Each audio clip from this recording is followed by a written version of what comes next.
Ram Ram Ram. Sarvebhyah Hridpurvaka Namaskaraha. Welcome to class 84 of Learn to Chant Bhagavad Gita webinar.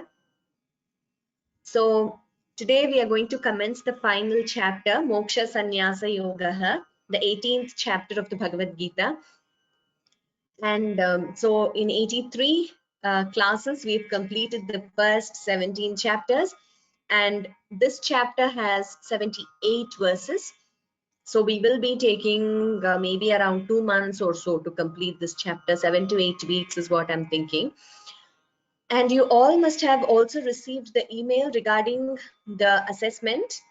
So please start preparing. I will briefly deal with the rules for assessment, etc. at the end of today's class, so that it will help you understand the categories better. And all of you have to register through the link which has been sent to you on email. So more about this at the end of today's class. The assessment will be mostly in the month of June. So you all have time. Please start preparing. You have ample time to start practicing. And let it be a time-bound commitment. So I encourage all of you to take the assessment and encourage others as well who might be interested. If they have not registered for the course, they could do so now, because some of them have been listening on YouTube, etc. But this assessment is exclusive for those who have registered for this course on Sanskrit from Home. So only those who have registered before 20th March will be able to take the assessment. So those who are listening on YouTube but haven't registered, if you want to take the assessment, please do register before 20th of March. Let us begin.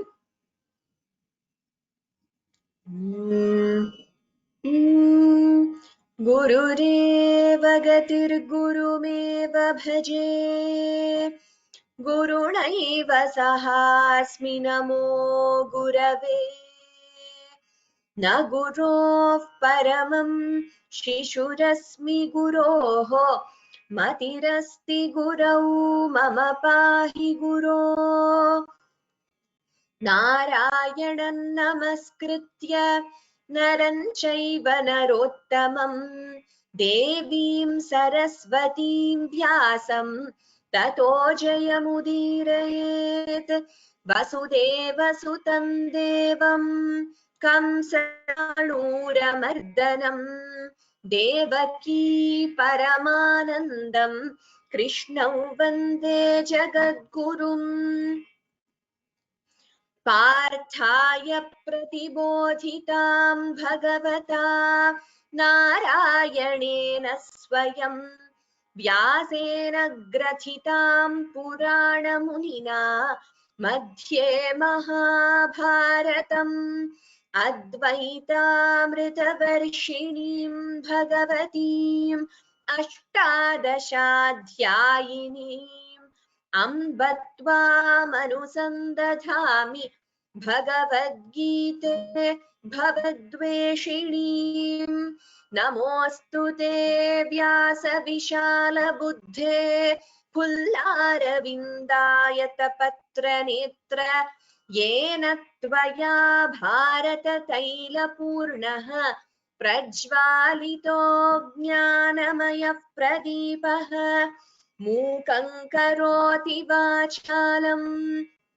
पङ्गुल्लङ्घयते गिरिं यत्कृपातमहं वन्दे परमानन्दमाधवम् सर्वोपनिषदो गावः दोग्धा गोपालनन्दनः पार्थो वत्सः सुधीर्भोक्ता दुग्धं गीतामृतं महत् शान्ताकारं भुजगशयनं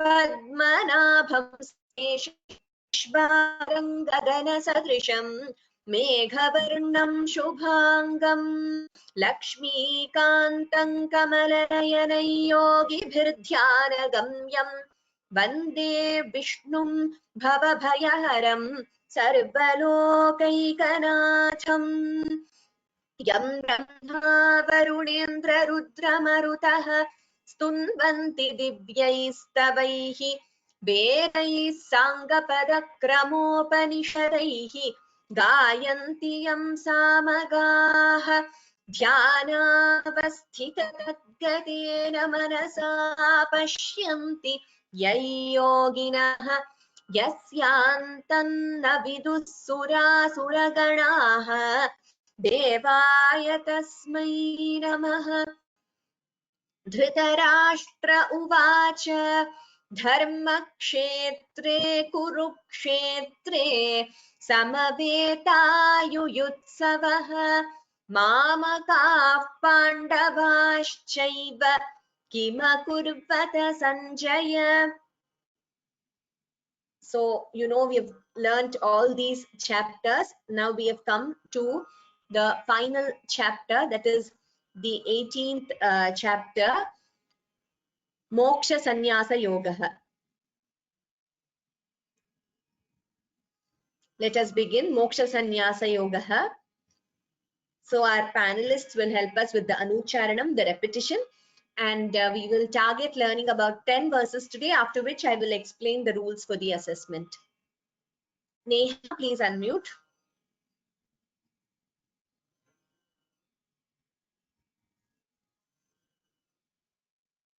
Yes. Om Shri Paramatmane Namaha.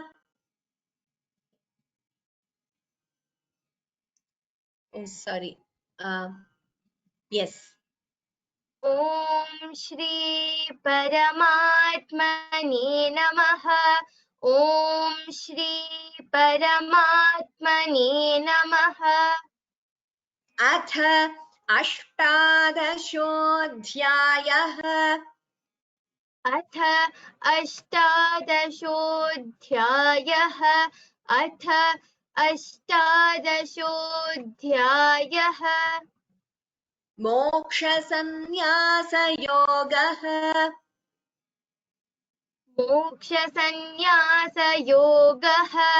मोक्षसंन्यासयोगः ॐ श्री परमात्मने नमः अथ अष्टादशोऽध्यायः मोक्षसंन्यासयोगः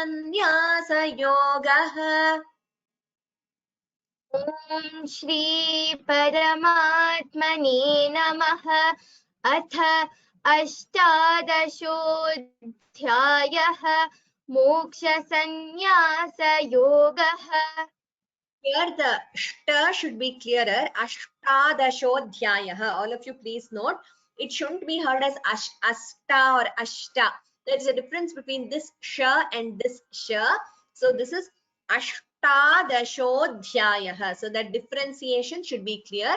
Here the sandhi is combined athashtadashodhyayah, but we generally split and chant atha ashtadashodhyayah. I will chant once, then we'll move to the first verse. Om Shri Paramatmane Namaha Atha Ashtadashodhyayah Moksha Sannyasa Yogaha. Arjuna Uvacha. Arjuna उवाच अर्जुन उवाच Sannyasasya Mahabaho संन्यासस्य महाबाहो संन्यासस्य महाबाहो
Are you able to hear me now?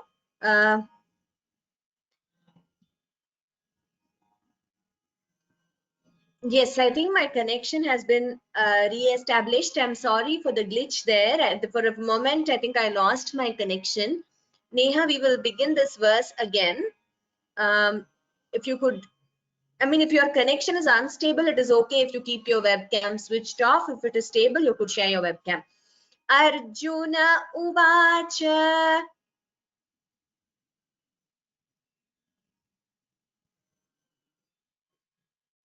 I think we have lost Neha's connection also. Okay, Bihan, please unmute.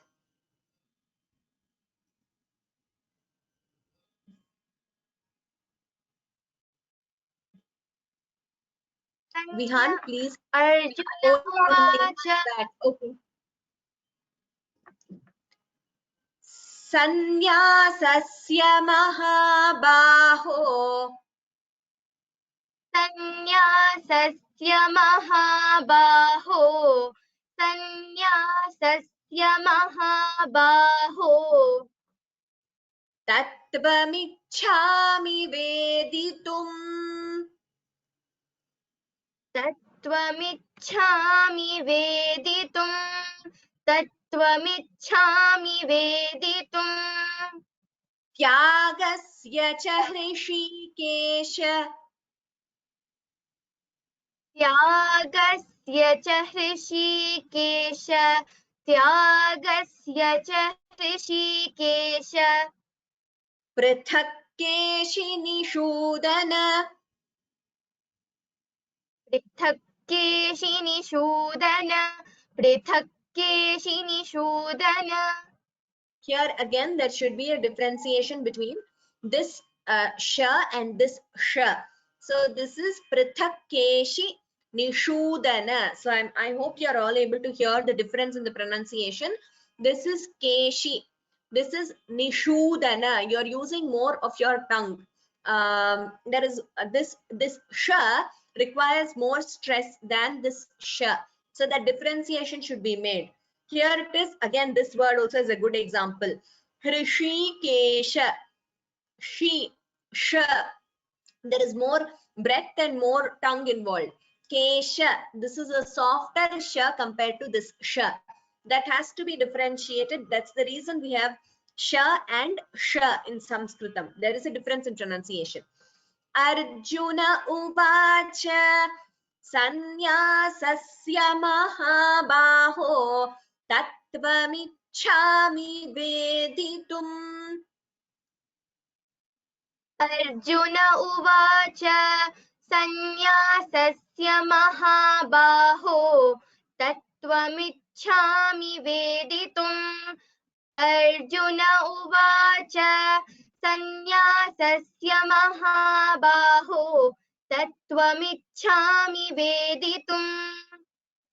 Tyagasya cha hrishikesh prithak keshinishudana.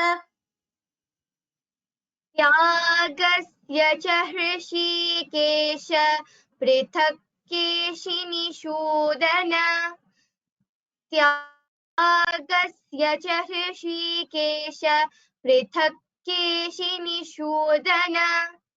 Ichhami prithak. These two are Mahapranas. Arjuna Uvacha Sannyasasya Mahabaho Tattvamichhami Veditum. Tyagasya cha hrishikesha prithak keshinishudana. Arjuna uvacha sannyasasya mahabaho tattvamichhami veditum. त्यागस्य च हृषीकेश पृथक् केशिनिषूदन. उत्तमं, धन्यवादाः Neha. Next one, Bihan. Shri Bhagavanuvacha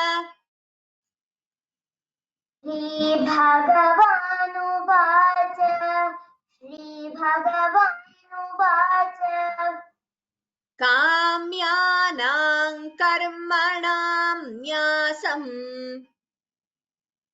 काम्यानां कर्मणान्यासं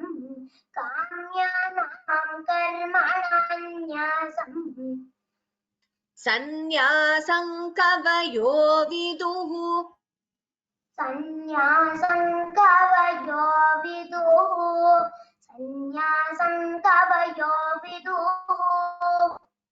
सर्वकर्मफलत्यागम्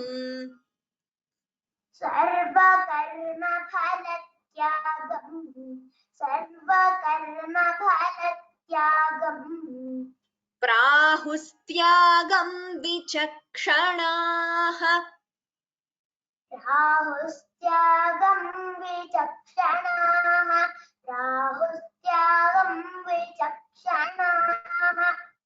उत्तमम्. So Shri Bhagavanuvacha Bha Mahaprana Kamyanam Karmanam. You can combine and chant it as Kamyanam Karmananyasam. Sannyasam Kavayo. You can chant it as Sannyasam Kavayos. Combining the Sandhi. Sarva Karma Phalatyagam. Pha is Mahaprana. Prahustyagam Vichakshanaha.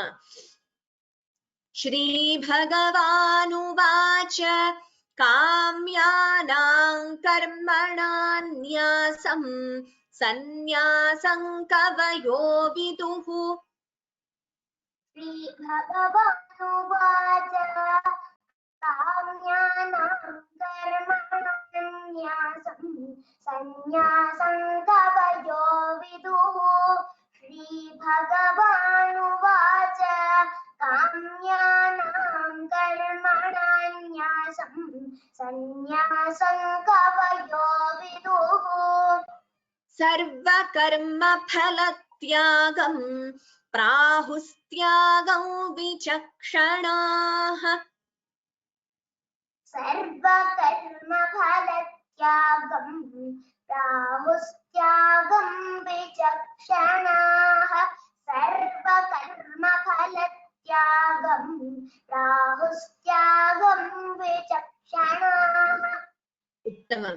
Shri Bhagavanuvacha Kamyanam Karmananyasam Sannyasam Kavayo Viduhu. Sarva Karma Phalatyagam Prahustyagam Vichakshanaha.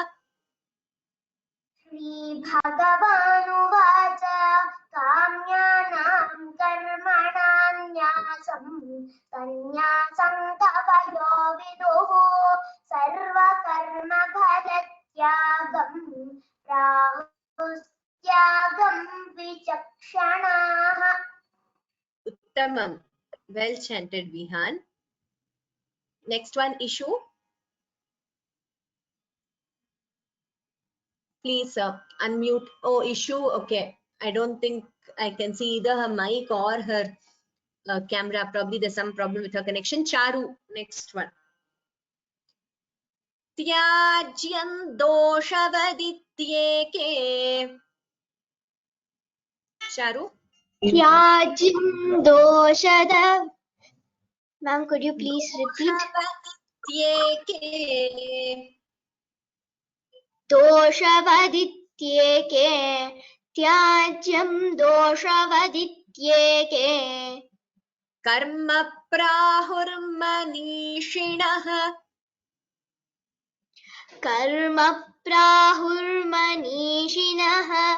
Karma prahurmanishinah. Yajnadana tapah karma. Yajnadana tapah karma. Yajnadana tapah karma. Natyajyamiti chapare. Natyajyamiti chapare. Natyajyamiti chapare.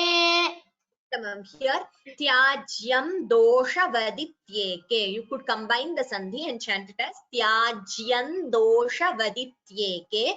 Karma prahurmanishinah. Yajnadana tapah karma. Visarga followed by ka. That is Jishva Muliya. So yajna dana tapah karma natyajyamiti chapare. Karma is a short letter. Ma is a short letter ending with the hrasva swara a.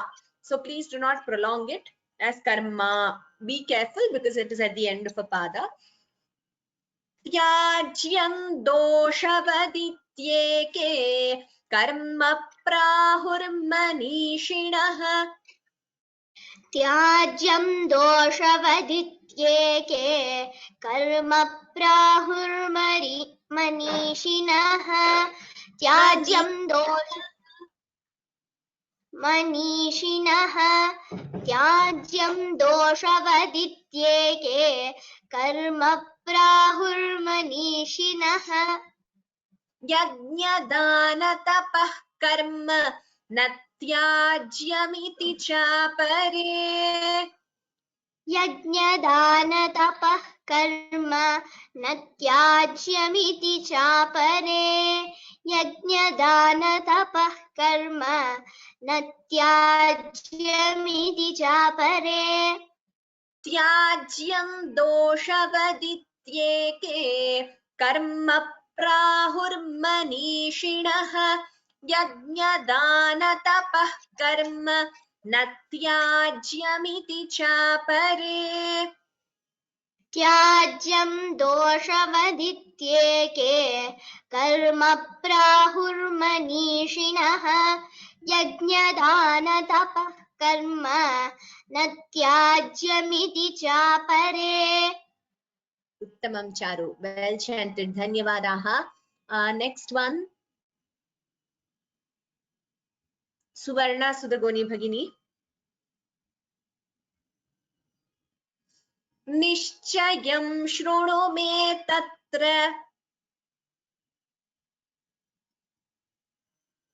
निश्चयं शृणु मे तत्र निश्चयं शृणु मे तत्र त्यागे भरतसत्तम त्यागे भरतसत्तम त्यागे भरतसत्तम त्यागो हि पुरुषव्याघ्र त्यागो हि पुरुषव्याघ्र त्यागो हि पुरुषव्याघ्र त्रिविधः सम्प्रकीर्तितः त्रिविधः सम्प्रकीर्तितः त्रिविधः सम्प्रकीर्तितः उत्तमं so here निश्चयं शृणु मे तत्र tra is a short letter please don't prolong it त्यागे भरतसत्तम bha is mahaprana त्यागो हि पुरुषव्याघ्र घ्र is mahaprana here त्रिविधः dha is mahaprana सम्प्रकीर्तितः त्रिविधः सम्प्रकीर्तितः visarga followed by sa we combine the sandhi and chant it as त्रिविधः सम्प्रकीर्तितः निश्चयं शृणु मे तत्र त्यागे भरतसत्तम निश्चयं शृणु मे तत्र त्यागे भरतसत्तम निश्चयं शृणु मे तत्र त्यागे भरतसत्तम त्यागो हि पुरुषव्याघ्र त्रिविधः सम्प्रकीर्तितः त्यागो हि पुरुषव्याघ्र त्रिविधः सम्प्रकीर्तितः त्यागो हि पुरुषव्याघ्र त्रिविधः सम्प्रकीर्तितः उत्तमं निश्चयं शृणु मे तत्र त्यागे भरतसत्तम त्यागो हि पुरुषव्याघ्र त्रिविधः सम्प्रकीर्तितः निश्चयं शृणु मे तत्र त्यागे भरतसत्तम त्यागो हि पुरुषव्याघ्र त्रिविधः सम्प्रकीर्तितः उत्तमं भगिनी धन्यवादाः well chanted next one Priyadarshini भगिनी next one यज्ञदानतपः कर्म यज्ञदानतपः कर्म यज्ञदानतपः कर्म न त्याज्यं कार्यमेव तत् न त्याज्यं कार्यमेव तत् न त्याज्यं कार्यमेव तत् यज्ञोदानं तपश्चैव यज्ञोदानं तपश्चैव यज्ञोदानं तपश्चैव पावनानि मनीषिणाम् पावनानि मनीषिणाम् पावनानि मनीषिणाम् अत्र please see यज्ञदान तपः कर्म visarga followed by ka jihva मूलीया. So we chant it as yajnadana tapah karma. Natyajyam, dvitvam here, natyajyam, you see that stress, double th. Natyajyam karyameva tat. Tyajyam karyameva, you could combine the sandhi and chant it as tyajyam karyameva.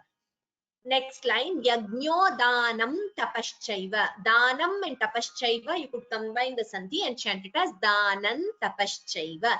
Please note pronunciation of this sh here. Tapaschaiva. It is sh. It should not be heard as tapaschaiva. It's a very common error to hear it as tapaschaiva. It is not tapaschaiva. It is not sa. It is tapaschaiva. Sh. Tapaschaiva. I hope that's clear. So please differentiate between sa and sh. Pavanani manishinam. Sh here. Manishinam. Yajnadana tapah karma natyajyam karyameva tat. यज्ञदानतपः कर्म न त्याज्यं कार्यमेव तत् यज्ञदानतपः कर्म न त्याज्यं कार्यमेव तत् यज्ञोदानं तपश्चैव पावनानि मनीषिणाम्. यज्ञोदानं तपश्चैव पावनानि मनीषिणाम् यज्ञोदानं तपश्चैव पावनानि मनीषिणाम्. One more thing to note in this shloka, please do not prolong this as karma. Don't prolong that way. Next line also tapaschaiva. So there should not be prolonging there because they are short letters. So we chant it as karma tapaschaiva. Clearly it should be differentiated that it is a short letter and not a long letter. Now the entire verse. Yajnadana tapah karma natyajyam karyameva tat yajnyodanan tapaschaiva pavanani manishinam.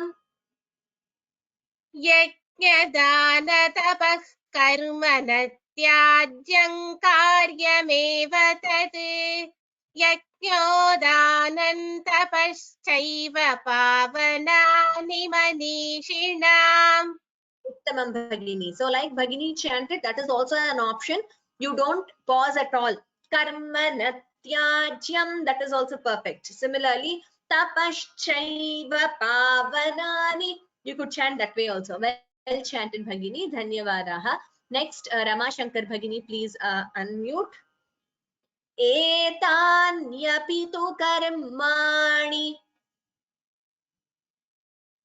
एतान्यपि तु कर्माणि एतान्यपि तु कर्माणि Sangam tyaktva phalani cha. सङ्गं त्यक्त्वा फलानि च सङ्गं त्यक्त्वा फलानि च कर्तव्यानीति मे पार्थ. कर्तव्यानीति मे पार्थ कर्तव्यानीति कर्तव्यानीति मे पार्थ निश्चितं मतमुत्तमम् निश्चितं मतमुत्तमम् निश्चितं मतमुत्तमम् Please note etanyaphi tu karmani. B is a short letter. Please do not prolong it as karmani. Then sangam tyaktva. We could combine the sandhi and chant it as sangan tyaktva. Phalani. Please note the pronunciation of pha. We do not say pha in Sanskritam. We don't say phalam. It is phalam. Pha. Unlike Hindi, especially those with Hindi background, please do not pronounce this as phalani. It is phalani. Phalani cha. Kartavyani ti me partha. Tha is Mahaprana. Nishchitam matamuttamam. Here again, partha is a short letter. Please do not prolong it as partha. Please do not prolong that way. Partha. It should be heard as a short letter clearly. एतान्यपि तु कर्माणि सङ्गं त्यक्त्वा फलानि च एतान्यपि तु कर्माणि सङ्गं त्यक्त्वा फलानि च एतान्यपि तु कर्माणि सङ्गं त्यक्त्वा फलानि च कर्तव्यानीति मे पार्थ निश्चितं मतमुत्तमम् कर्तव्यानीति मे पार्थ निश्चितं मतमुत्तमम् कर्तव्यानीति मे पार्थ निश्चितं मतमुत्तमम् भगिनी एतान्यपि तु कर्माणि सङ्गं त्यक्त्वा फलानि च कर्तव्यानीति मे पार्थ निश्चितं मतमुत्तमम् एतान्यपि तु कर्माणि सङ्गं त्यक्त्वा फलानि च कर्तव्यानीति मे पार्थ निश्चितं मतमुत्तमम् उत्तमं भगिनी, well chanted, धन्यवादाः. Next one, Neha again. Ishu, I can see you as a panelist, but I can't unmute you, nor can I see your webcam. Please check from your end because there is no mic option or webcam option which I am able to see for you. Please check about your connection. Neha, niyatasya tu sanyasah.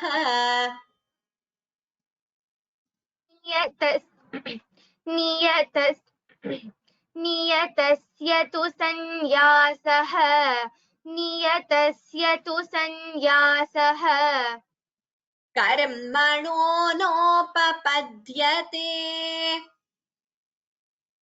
कर्मणो नोपपद्यते कर्मणो नोपपद्यते मोहात् तस्य परित्यागः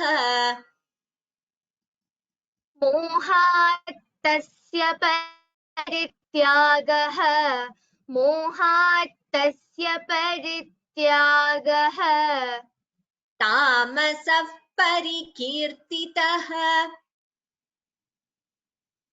तामसः परिकीर्तितः तामसः परिकीर्तितः.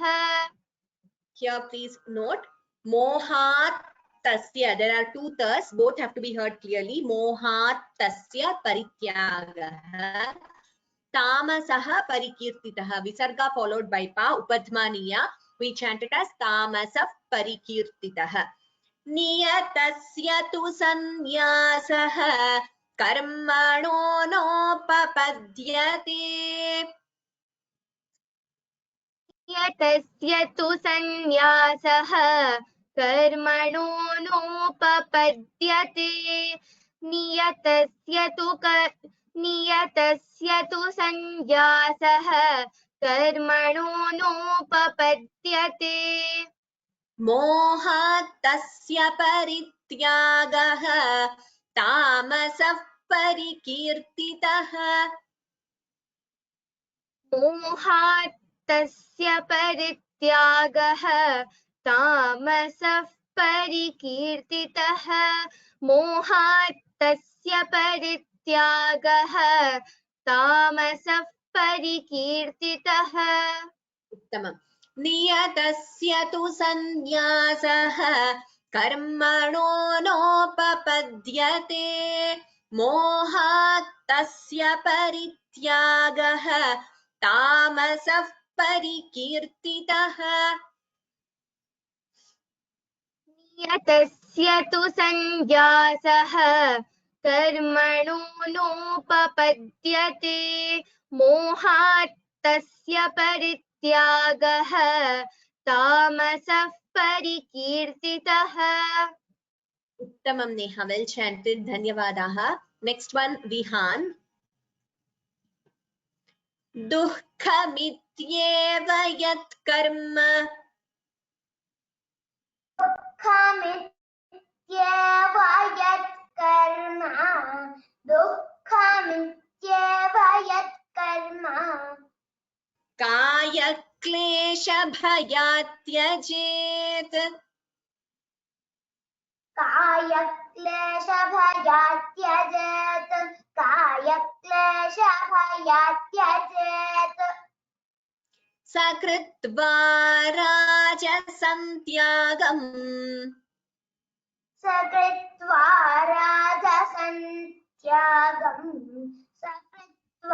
राजसं त्यागम् नैव त्यागफलं लभेत् नैव त्यागफलं लभेत्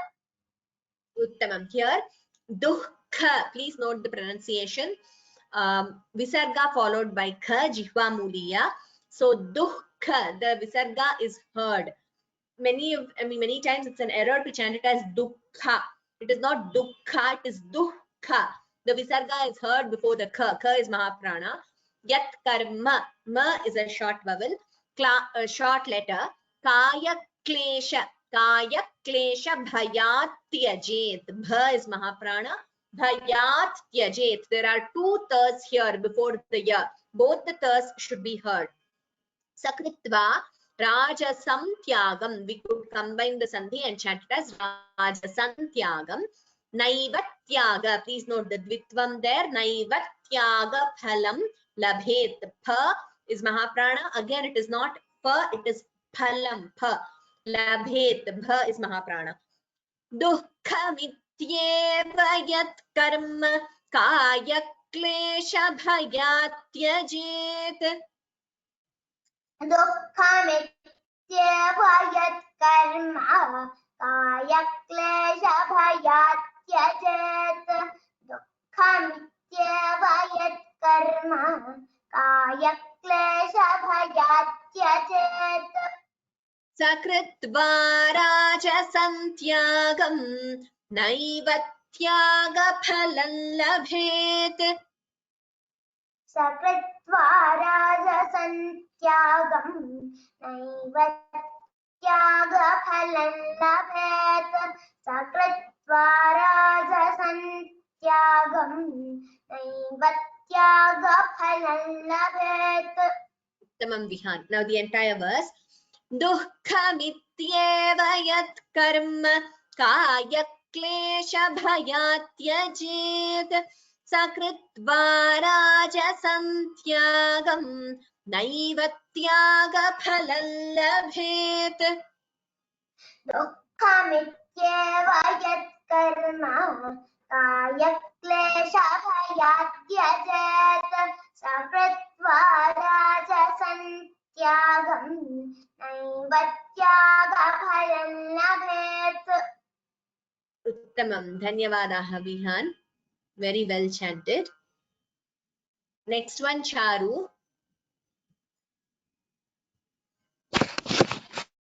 कार्यमित्येव यत् कर्म कार्यमित्येव यत् कर्म कार्यमित्येव यत्कर्म नियतं क्रियतेऽर्जुन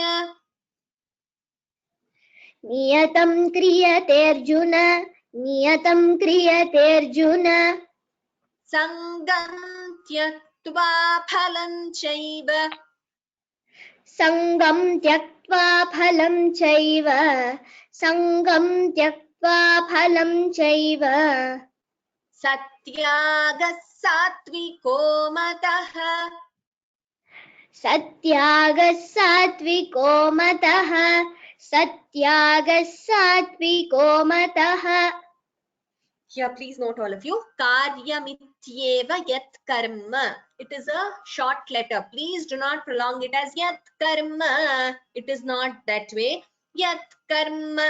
It should remain short. It shouldn't be prolonged. Niyatam kriyate Arjuna. You could combine the sandhi and chant it as Niyatam kriyate Arjuna. Niyatam kriyate Arjuna. Combining the sandhi here, it becomes kriyate Arjuna. This S-like symbol is what we call avagraha chinha. It denotes purva rupa sandhi. Then next line, sangam tyaktva. We could combine the sandhi and chant it as sangam tyaktva. Phalam chaiva. Again, we could combine the sandhi and chant it as phalan chaiva. Pha is mahaprana. Phalan chaiva. Here again, please do not chant it as chaiva. It is not a dirgha. You should not prolong. Especially when there is a short letter at the end of a pada, please be careful to chant it or pronounce it like a short letter, hrasva, not a dirgha. It is not chaiva, it is chaiva. Then next one, satyagaha. Here dvitvam, second is heard, satyagaha, satviko mataha. Tyagaha satviko. So combining the sandhi here, it would become visarga sakara sandhi. Tyaga satviko. Instead of the visarga, we get an extra s. So quite a few points to note. We will repeat again. Charu. Karyamityeva yat karma niyatam kriyate Arjuna. कार्यमित्येव यत्कर्म नियतं क्रियतेऽर्जुन कार्यमित्येव यत्कर्म नियतं क्रियतेऽर्जुन सङ्गं त्यक्त्वा फलं चैव सत्यागः सात्विको मतः सङ्गं त्यक्त्वा फलं चैव सत्यागः सात्विको मतः सङ्गं त्यक्त्वा फलं चैव सत्यागः सात्विको मतः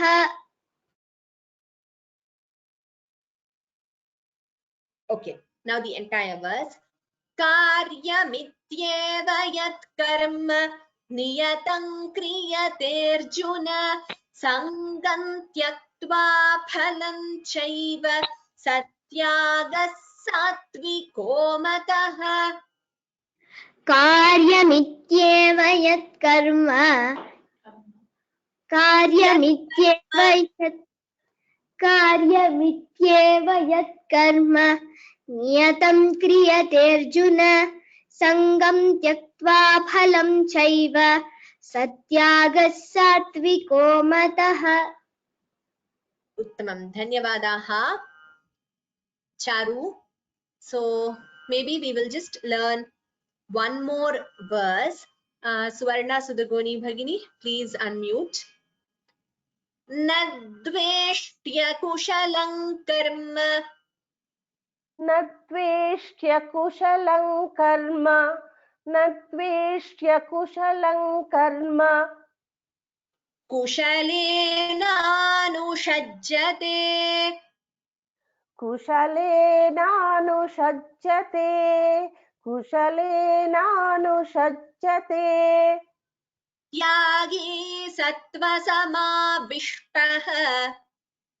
त्यागी सत्त्वसमाविष्टः त्यागी सत्त्वसमाविष्टः मेधावी छिन्न संशयः मेधावी छिन्न संशयः मेधावी छिन्न संशयः.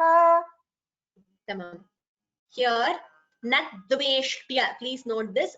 Nadveshtya kushalam karma. We could combine the sandhi and chant it as kushalam karma. Kushale nanu shajjate. Sha is, please note the pronunciation. Nanu shajjate. Tyagi sattva samavishtah. Shta again here. Medhavi. Dha is mahaprana. Chinna samshayah. Cha is mahaprana. न द्वेष्ट्य कुशलं कर्म कुशलेनानुषज्यते. न द्वेष्ट्य कुशलं कर्म कुशलेनानुषज्यते. न द्वेष्ट्य कुशलं कर्म कुशलेनानुषज्यते. त्यागी सत्त्वसमाविष्टः मेधावी छिन्न संशयः.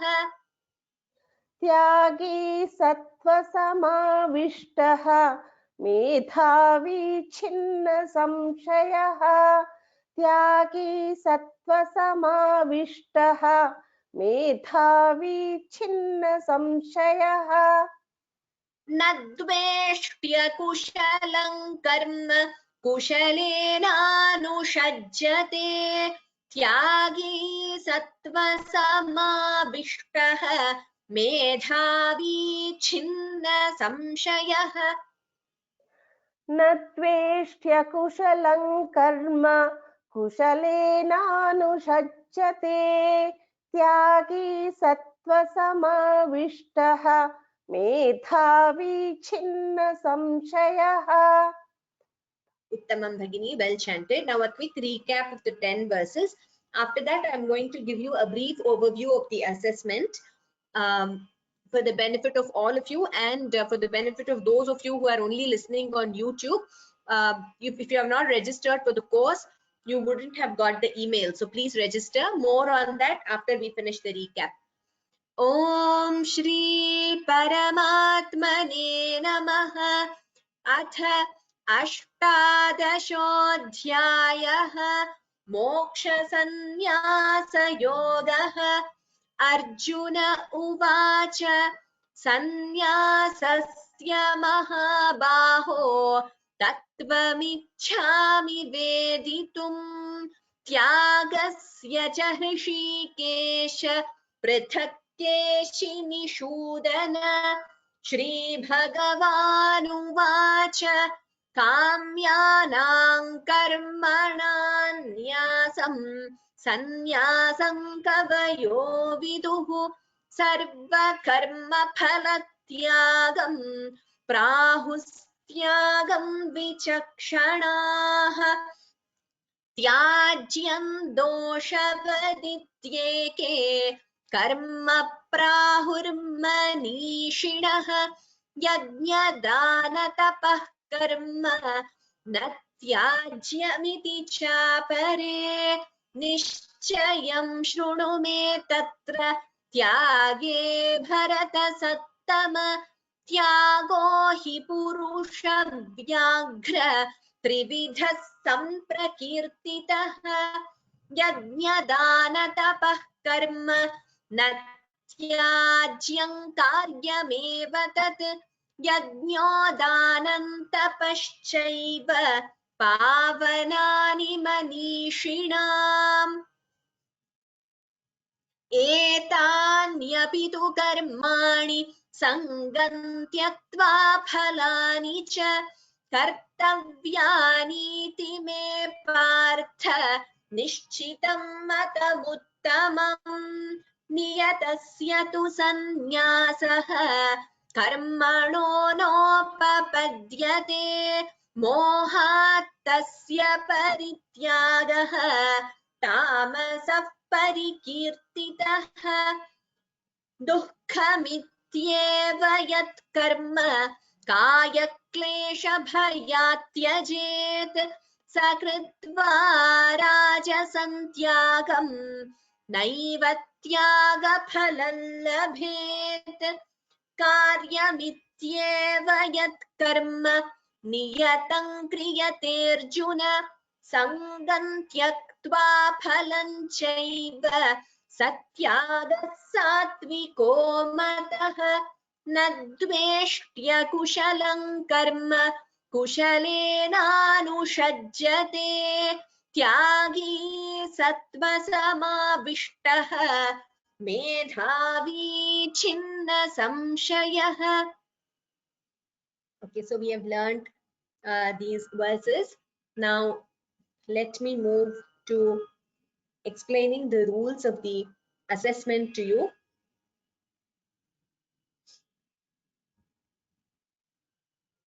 Yes. So firstly, I hope all of you will take up the assessment, and it is not for the sake of, the assessment or an exam or anything like that, but it is like a further step in this Gita Yajna. And this Gita Yajna is for one's life and beyond. So we go on learning, and there is no end to this. It is an eternal Yajna, like we all know. So if you have a time-bound commitment to perfect your reading skill or your memorization within a given time, and that is very much possible, then you will progress further, and you will also practice keeping that target in mind. And you all have displayed great dedication in attending this course. So I urge all of you and request all of you, encourage all of you to please take part in the assessment. And if you know any of your friends or relatives who are interested, who are probably just listening on YouTube and haven't registered, they will have to register for the course on sanskritfromhome.in. So on that website, they will have to register, the same registration link as you all would have registered. And only those who have registered before 20th March 2021, only they will be considered for the assessment, because we do not want to make it an open-ended competition. It is not intended to be so. It is purely an assessment for those who have learned from this course, that is Learn to Chant Bhagavad Gita course in Sanskrit from Home. So please keep that in mind. And next, I will briefly explain to you. Please go through the email which was sent out. The last date to register for the course, as I told you, is 20th March. This means that only those who register by 20th March will be considered for the assessment. Others can still register and learn, but they will not be considered for the assessment. Last date for registering for the assessment is 2nd April. Please note, this is a very important date. By 2nd April, all of you should have registered through the online registration form. This link was sent to you through email, and I'm not sure why some of you have not received the email. If you have registered, please check which email ID you have registered with, and the email would have gone to that email ID. If you still have not received the email, please send us an email either to my ID or Sanskrit from Home, or both. We will send you the link. Otherwise, all the registrants would have received the email, as their email IDs are saved with us. So please check whichever email ID you have provided at the time of registration. And anyone registering after 2nd April will not be considered, and there is no on-the-spot registration. And also, some of you have sent me an email saying I will take part in this. That is not sufficient. I will not be registering individually for each of you, because it's not practical. Each of you will have to register on your own through the registration form, online form. You will be asked to provide details of your name, etc., as you want in the certificate. Certificates and all that we will tell you later, like who is eligible for it, etc. So you will have to fill in the details, select the category, whichever category you're selecting for assessment. Please click submit. There is no sorry, I was just going through a few questions. I will answer your questions later. Please remember to submit the form online. So do not just fill in and leave it at that. Many of them might do that. Please submit the form, get a confirmation that you have submitted, and this should be before 2nd April 2021.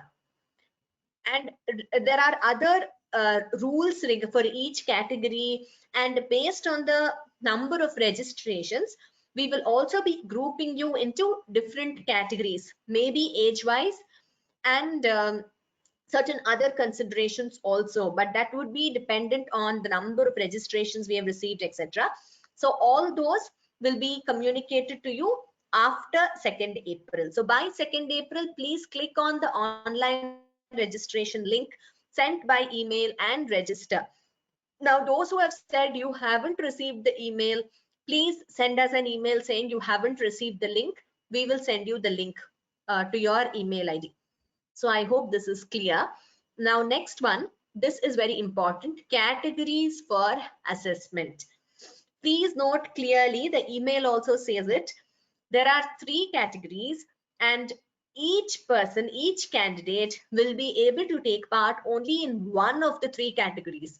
So you cannot say I will take part in Parayanam and partial memorization. That is not an option.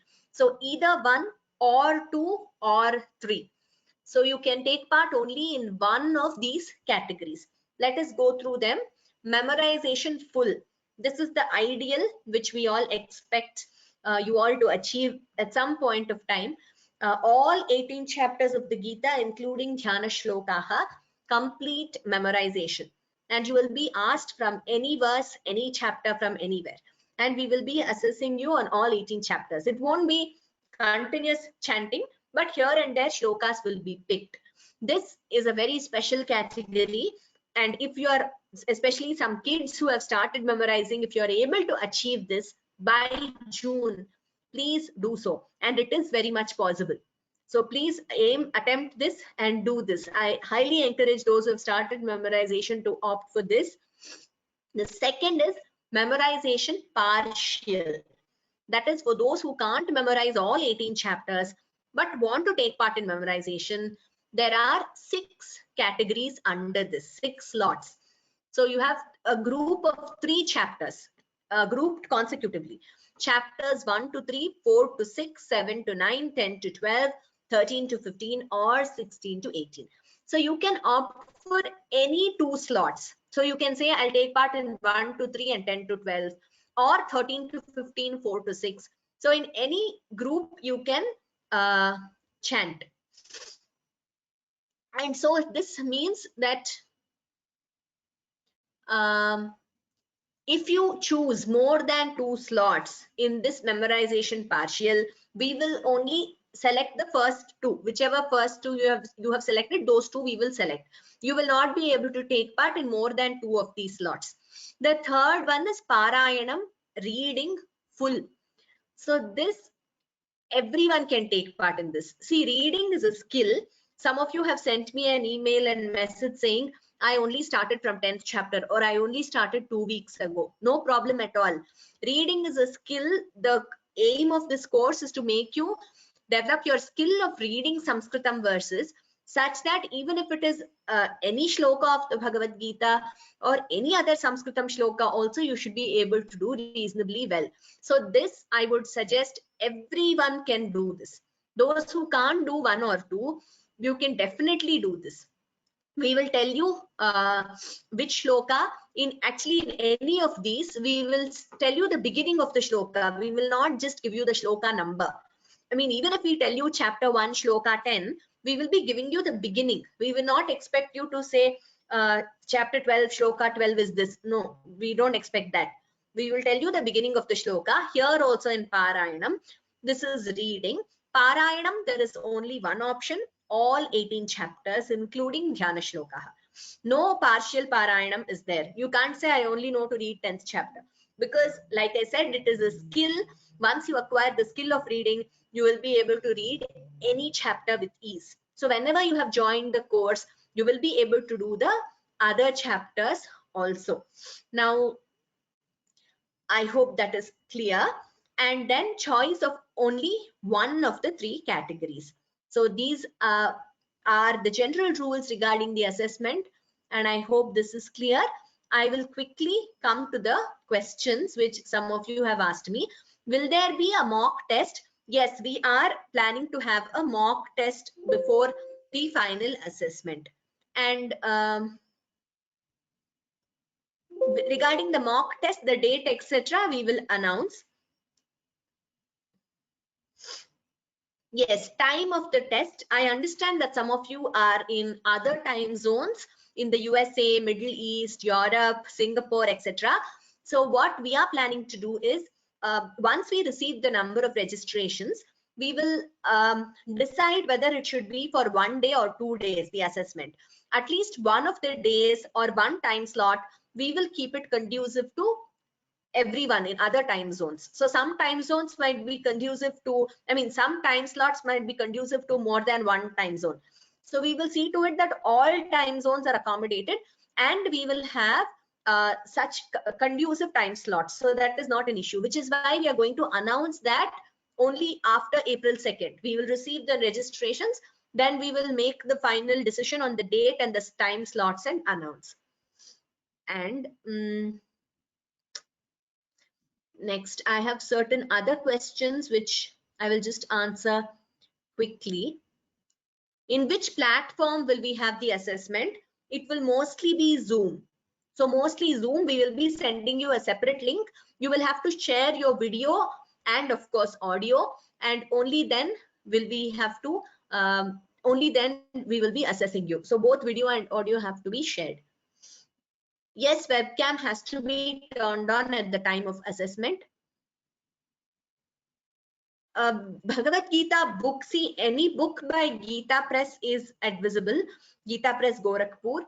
Now, some books are given in 4 lines, that is, each shloka is given to you in 4 separate lines. Those generally split the sandhi after each pada. But majority of the books give it to you combining the sandhi, but they are just minor differences. You can make out the difference when you listen to the shlokas taught here on the YouTube recordings. Can we register for partial memorization and Parayanam both? No. Like I already said, you either have to register for partial memorization or Parayanam. Both is not an option. Any one of the 3 categories. Wonderful. Some of you have already registered. Next, those who did not get an email, please send it to me. And this is a very important question. Can 2 participate from the single SFH registration? Yes, Nandana Bhagini, yes, we have already received an email, some requests like this. So I understand that some of you have registered through one email ID and you are attending as a family. So with the same email ID, multiple people can register. So with one email ID, parents, children, grandparents, anyone can register. Please mention your names clearly and the category clearly, which each of you is appearing for. That mention clearly, but you can, even Bihan has asked this. We are 3 of us. How do we perform if we join from single email ID? See, but while registering, please register with the same email ID and give different names and select your respective categories. At the time of assessment, while sending the Zoom link, we will further tell you how to do it. And yeah, one more suggestion. Yes, please check all folders like Geeta Bhagini has said. Sometimes your emails might have gone to promotion folder or something like that, Vyoma emails. So please check those also. Sundar Rajan Mahodaya, regarding your question about your appreciation for the kids, I will send you an email separately regarding this. Shailaja Gunda Bhagini, we mentioned shloka number beginning of the shloka also. We do not expect you to know by heart which shloka number is which shloka. Can one do just 1 chapter out of 3 chapters? No, Shailaja Bhagini, that's not an option. If you opt for partial assessment, say you're choosing 1 to 3 chapter slot, you need to memorize 1, 2, 3. In that partial, there is no partial again. So you have to know all the 3 chapters, whichever you have chosen in that slot. There is no choice again among the chapters. Will there be a PPT? That we have to decide, Mahodaya. So we will see whether we will show you the verse on the screen, or you can have your own either soft copy or hard copy. That we will decide and tell you. That is for Parayanam. Dhyana shloka, is it included in memorization partial? We haven't yet decided on this. I will decide and let you know whether dhyana shlokas are included in memorization partial. Will the shloka be displayed on the screen? That also we will decide on this. And same question, many of you, whether shloka will be displayed. Is the shloka number mentioned for third category? Yes, shloka number, chapter number, and like I said, we will also mention the beginning of the shloka. For memorization, we just have to say the shloka you ask or follow the chanting of all the chapter. Mark Anthony Mahodaya, the way it works is I will start, or any judge will start the shloka. You will continue. If they ask you to continue beyond 1 or 2 verses, you will have to continue chanting, as in you'll have to know the order till the judge asks you to stop. So they might ask you 5 shlokas at a stretch, then say stop and ask you another shloka. Or the judge might just limit you to 1 shloka and immediately ask you another shloka. You should be prepared for both. So you should know the order of the verses. I hope that's clear. Anuradha Bhagini, again, script for Parayanam. I've made note of this. I will find out regarding that. Okay, I see that it was not shown for Lalita Sahasranamam. Yes, I will recommend showing the script on the screen. Most of you have asked me that question. Can you opt for only 1 slot in partial memorization? Yes, you can just opt for 1. Maximum is 2, minimum is 1. So you can opt for just whichever 3 chapters you want. How many people have registered in each? No, we will not announce each week how many people have registered, but we will announce at the end of, once we close the registrations, we will announce the final number. In Parayanam, you can see the book and read. Yes, that's an option. Yes, you can see the book and chant for Parayanam. And when will we get the Zoom link? Closer to the register, to the assessment, not before that.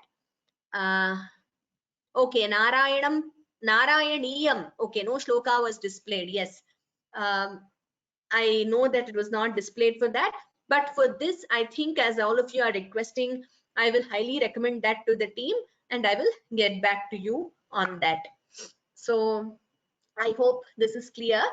And any other questions, please write to me or write to the email ID which we have given.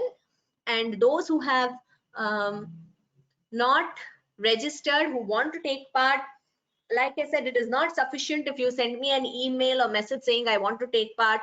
You would have to register. So let us conclude with the last verse.